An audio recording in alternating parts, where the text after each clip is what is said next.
dans le son décadent de Miss Scarlett Diamond.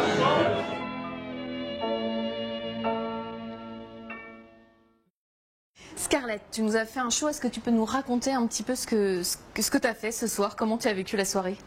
Alors j'ai fait deux performances. Donc la première c'était plus un tableau vivant centré sur les feuillages. La thématique était l'opium, donc le Paris des années folles et l'inspiration et fumerie d'opium. Et le deuxième c'était une performance artistique plus contemporaine et futuriste où je ne m'effeuillais pas du tout en fait. Donc, Qu'est-ce que t'aimes faire? Quel genre, quelle patte t'essayes de donner à ton travail? Alors moi j'ai plusieurs inspirations, donc c'est vrai que je fais soit des performances vraiment centrées sur des tableaux vivants, c'est vraiment ma spécialité, vraiment recréer une histoire comme si c'était un tableau vivant ou une scène d'un film par exemple, donc tout est travaillé, la mise en scène, etc. Mon cœur est un violon sur lequel ton archer joue et qui vibre tout du long, appuyé contre ta joue.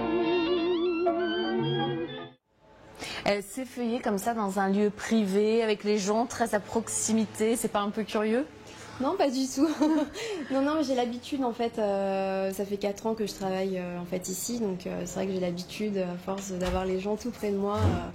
Et être au milieu d'œuvres d'art, c'est pas impressionnant, c'est... Non, mais je suis très inspirée par l'art en général, l'art et la mode, vraiment dans mes performances, c'est ça que je mets toujours en avant. Donc, voilà, les œuvres d'art, c'est un peu mon univers et c'est ce que j'apprécie. En fait. En quelques mots, tu peux nous donner ton parcours?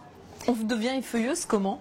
Alors moi j'ai commencé en 2007 en faisant des feuillages très classiques, voilà, puis éventail de plumes. Ça s'apprend à l'école ou pas? Non, pas du tout. Moi j'ai fait de la danse classique pendant 8 ans au conservatoire et non, j'ai pas fait d'école de burlesque. Il y a des filles qui font ça, mais moi j'ai appris sur le tas et je pense que c'est vraiment la danse classique qui m'a beaucoup aidée en fait.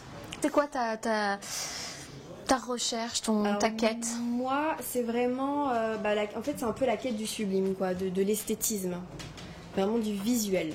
C'est pour ça que je dis que je suis une artiste visuelle, parce que c'est vraiment le visuel et la mise en scène qui m'intéressent énormément, en fait. Et moi, je travaille beaucoup sur la femme fatale. Et le fait comme ça que les arts soient mélangés, qu'il y ait des performances, qu'il y ait de la sculpture, qu'il y ait de la gastronomie, qu'est-ce que tu penses de ce concept de art en aparté? C'est vraiment un super concept. Moi j'avais fait la première édition en février et non, c'est vraiment un super concept. Je trouve ça très intéressant justement de mélanger performance artistique et art contemporain. Moi je fais des performances aussi avant-gardistes, donc je trouve que ça va très bien dans le lieu. La gastronomie, tout est lié en fait. Et tu te sens plutôt underground ou upper ground? Upper ground. C'est quoi upper ground pour toi? C'est plus chic.